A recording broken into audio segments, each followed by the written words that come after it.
my friends. I know it is a weird time of day to be doing devotions, but we've been on the road and I've had very unsteady internet right now. I have decent and hopefully it will remain good while we're traveling. We've been on the road since 6:40, I think, this morning, and we're probably 3 hours from home, is my guess. So thank you for waiting on me, and sorry for the wait. Some of you will probably end up seeing this tomorrow morning, but I am running out of daylight, so I better get reading. Hopefully, you can hear me because it's pouring rain. So, judgment during. Can you see? Judgment during Jehoram's reign. Second Chronicles 21, 8 through 20. During Jehoram's reign, the Edomites revolted against Judah and crowned their own king. So Jehoram went out with his full army and all of his chariots. The Edomites surrounded him and his chariot commanders, but he went out at night and attacked them under the cover of darkness. Even so, Edom has been independent from Judah to this day. The town of Libnah also revolted about the same time.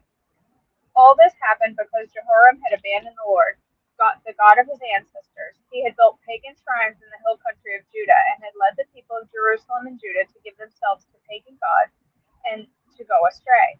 Then Elijah the prophet wrote Jehoram this letter. This is what the Lord, the God of your ancestor David, says. You have not followed the good example of your father Jehoshaphat, for your grandfather Judah. Instead, you have been as evil as kings of Israel, and you have led the people of Jerusalem and Judah to worship idols, just as the king Ahab did in Israel. And you have even killed your own brothers, men who were better than you. So now the Lord is about to strike you, your people, your children, your wives, and all that is yours with a heavy blow. You yourself will suffer with a severe intestinal disease that will get worse each day until your bowels. Then the Lord stirred up the Philistines who lived near the Ethiopians to attack Jehoram. They marched against Judah, broke down its defenses, and carried away every royal palace, including the king's sons and his wives. Only his youngest son, Ahaziah, was spared. After all this, the Lord struck Jehoram with an incurable intestinal disease. The disease grew worse and worse, and at the end of the 2 years, it caused his bowels to come out, and he died in agony. That sounds fun. His people did not build a great funeral fire to honor him as they had done for his ancestors. Jehoram was 32 years old when he became king, and he reigned in Jerusalem 8 years. No one was sorry when he died. They buried him in the city of David, but not the royal cemetery. Summary of Jehoram's reign, 2 Kings 8:23 to 24, 841 BC. The rest of the events in Jehoram's reign and everything he did are recorded in the book of the history of the kings of Judah. When Jehoram died, he was buried with his ancestors in the city of David. Then his son Ahaziah became the next king. Ahaziah rules in Judah, 2 Kings 8:25 to 29, 841 BC. Ahaziah, son of Jehoram, began to rule over Judah in the 12th year of the reign of Jehoram, son of Ahab, king of Israel. Ahaziah was 22 years old when he became king, and he reigned in Jerusalem 1 year. His mother was Athaliah, a granddaughter of King Omri of Israel. Ahaziah followed the evil example of King Ahab's family. He did what was evil in the Lord's sight, just as Ahab's family had done, for he was related by marriage to the family of Ahab. Ahaziah joined Joram, son of Ahab, in his war against King Hazael of Aram at Ramoth Gilead. When the Arameans wounded King Joram in the battle, he returned to Jezreel to recover from the wounds he had received at Ramoth. Because Joram was wounded, King Ahaziah of Judah went to Jezreel to visit with him. 2 Chronicles 22, 1 through 7. Then the people of Jerusalem made Ahaziah, Jehoram's youngest son, their next king, since the marauding bands who came with the Arabs had killed the older sons. So Ahaziah, son of Jehoram, reigned as king of Judah. Ahaziah was 22 years old when he became king, and he reigned in Jerusalem 1 year.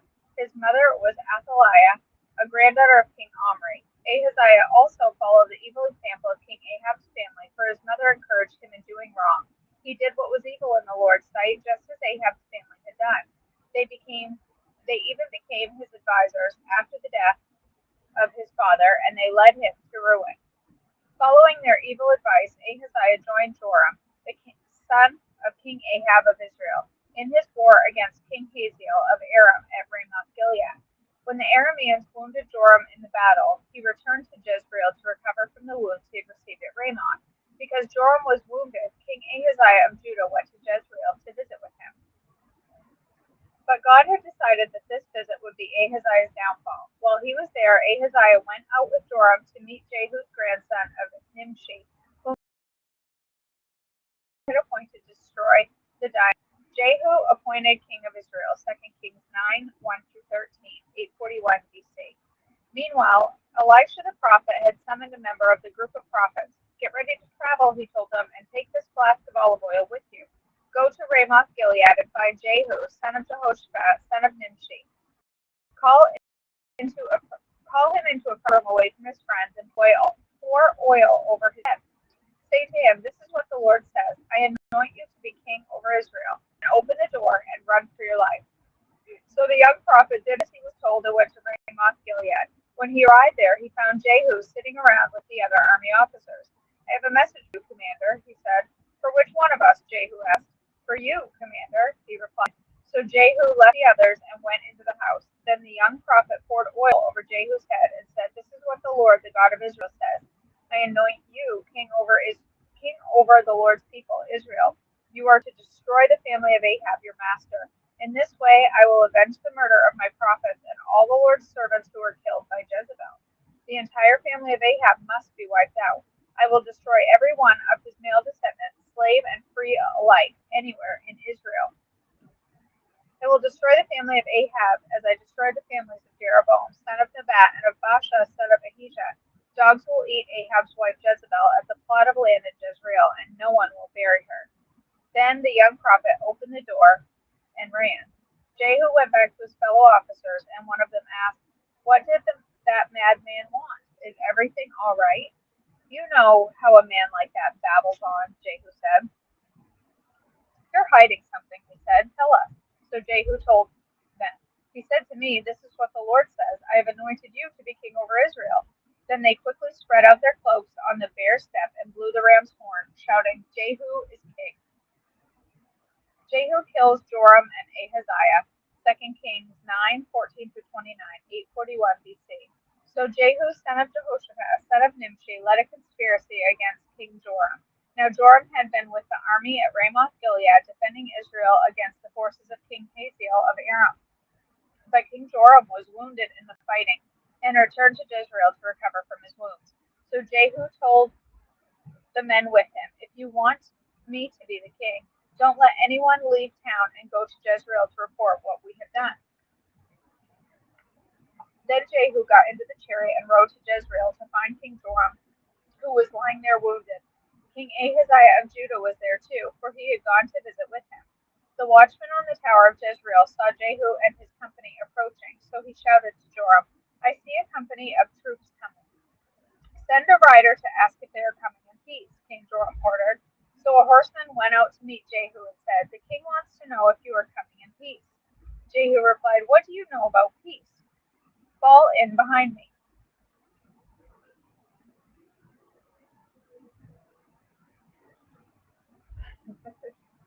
The watchman, we're crossing the bridge into Maine. We are officially in Maine. The watchman called out to the king. The messenger has met them, but he's not returning. So the king sent out a second horseman. He rode up to them and said, the king wants to know if you come in peace. Again, Jehu answered, what do you know about peace?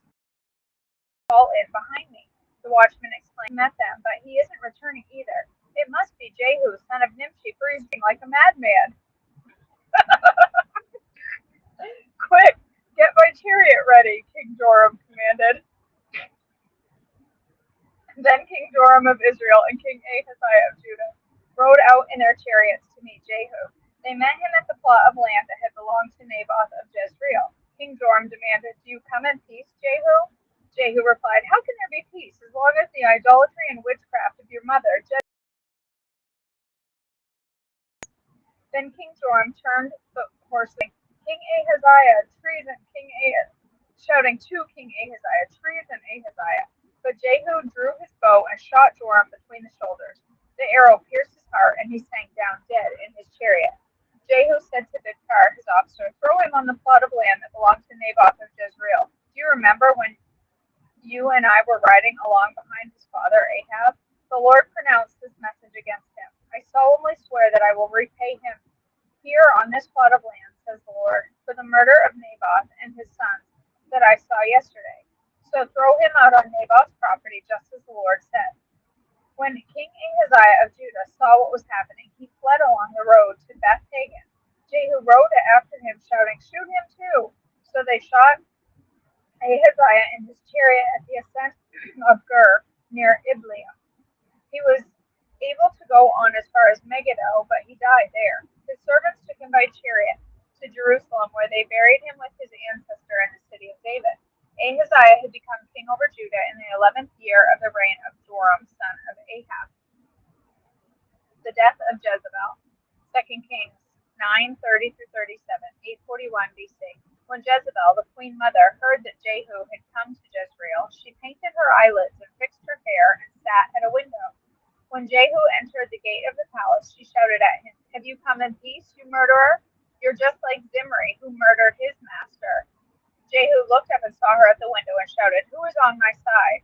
And two or three eunuchs looked out at him. "Throw her down," Jehu yelled. So they threw her out the window, and her blood spattered against the wall and on the horses. And Jehu trampled her body under his horse's hooves. Then Jehu went into the palace and ate and drank. Afterward he said, "Someone go and bury this cursed woman, for she is the daughter of a king." But when they went out to bury her, they found only a skull, her feet, and her hands. When they returned and told Jehu, he stated, "This fulfills the message from the Lord, which he spoke through his servant Elijah from Tishbe. At the plot of land in Jezreel, dogs will eat Jezebel's body. Her remains will be scattered like dung on the plot of land in Jezreel, so that no one will be able to recognize her." Jehu kills Ahab's family. 2 Kings 10, 1 through 7, 841 BC, 1 through 17. Ahab had 70 sons living in the city of Samaria. So Jehu wrote letters and sent them to Samaria to the elders of the officials of the city and to the guardians of King Ahab's sons. He said, "The king's sons are with you, and you have your disposal of chariots, horses, a fortified city, and weapons. As soon as you receive this letter, select the best quality of your master's sons to be your king, and prepare to fight for Ahab's dynasty." But they were paralyzed with fear and said, "We have seen that two kings couldn't stand against this man. What can we do?"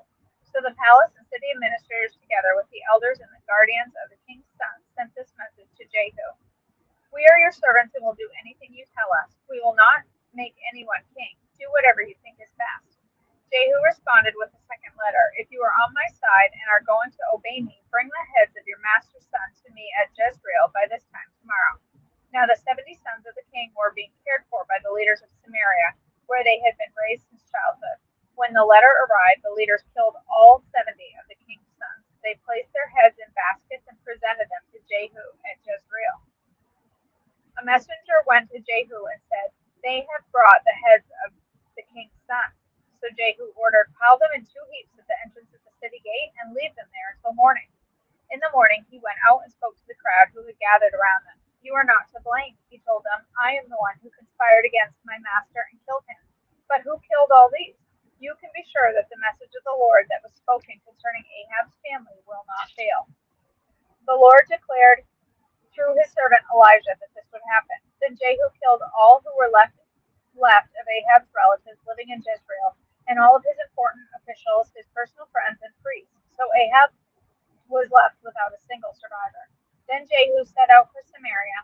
Along the way, while he was at Beth Eked of the shepherds, he met some relatives of King Ahaziah of Judah. "Who are you?" He relatives of King Ahaziah.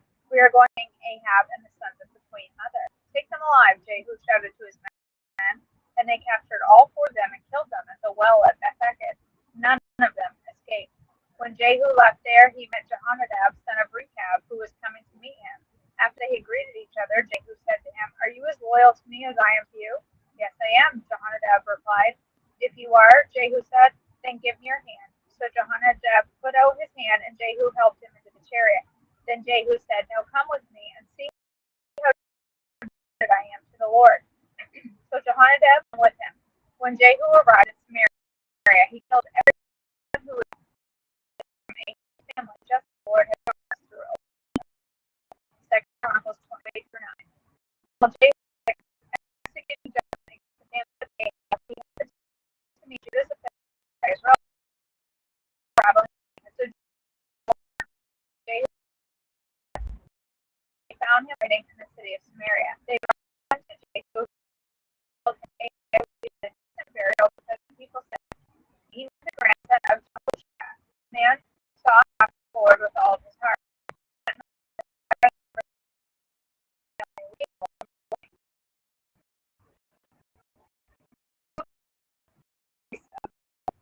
Second Kings 10:18-31.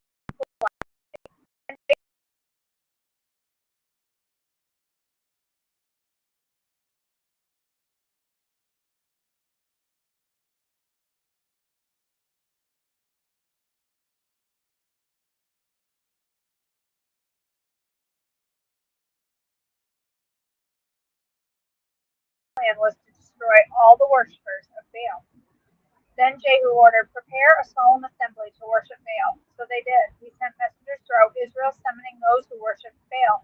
They all came, not a single one remained behind, and they filled the temple of Baal from one end to the other. And Jehu instructed the keeper of the wardrobe, "Be sure that every worshipper of Baal wears one of these robes." For robes were given to them. So robes were given to them. Then Jehu went into the temple of Baal with Jehonadab, son of Rechab. Jehu said to the worshippers of Baal, "Make sure no one worships the Lord who worships the Lord is here, and only those who worship Baal." So they were all inside the temple to offer sacrifices and burnt offerings. Now Jehu had stationed 80 of his men outside of the building and had warned them, if you let anyone escape, you will pay for it with your own life." As soon as Jehu had finished sacrificing the burnt offering, he commanded his guards and officers, "Go in and kill them all. Don't let a single one escape." So they killed the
Have I literally been reading for the past 20 minutes with nobody able to hear me?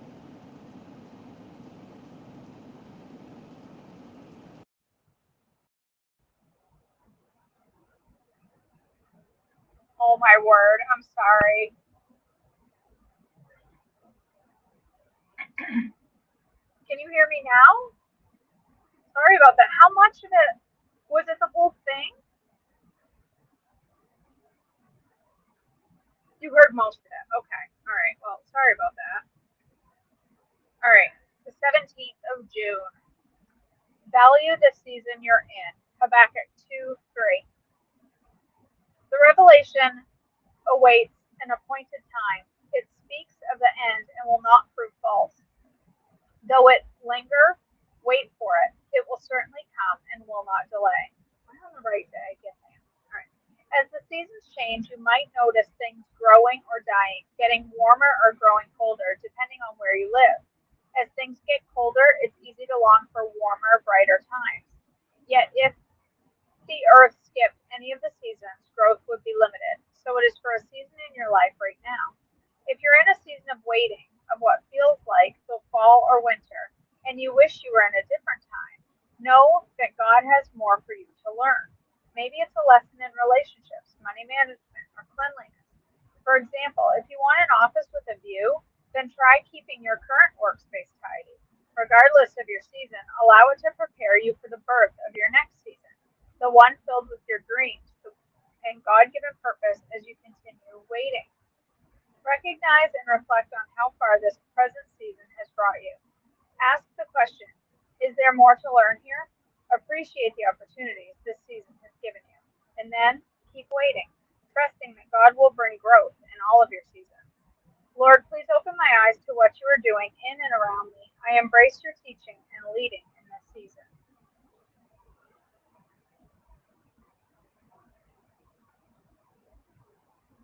So basically, that was the end of the story. I mean, basically, he gathered all the worshippers of Baal into the temple of Baal, and then he did some sacrifices, and then he had his people go in and kill. And the Lord said to him that he did not kill all family, but he still refused to permit it. So he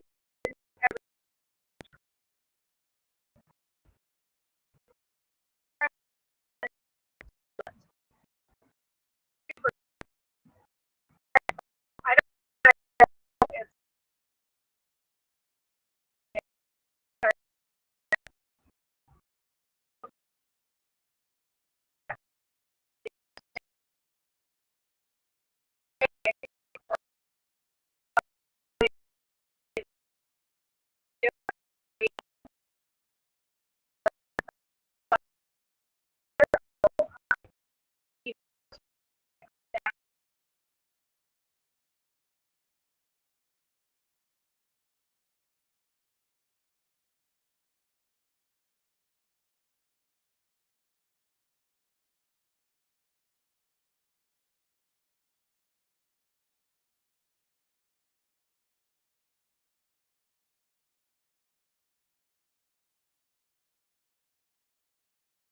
I don't know. All right, I'm gonna let you go.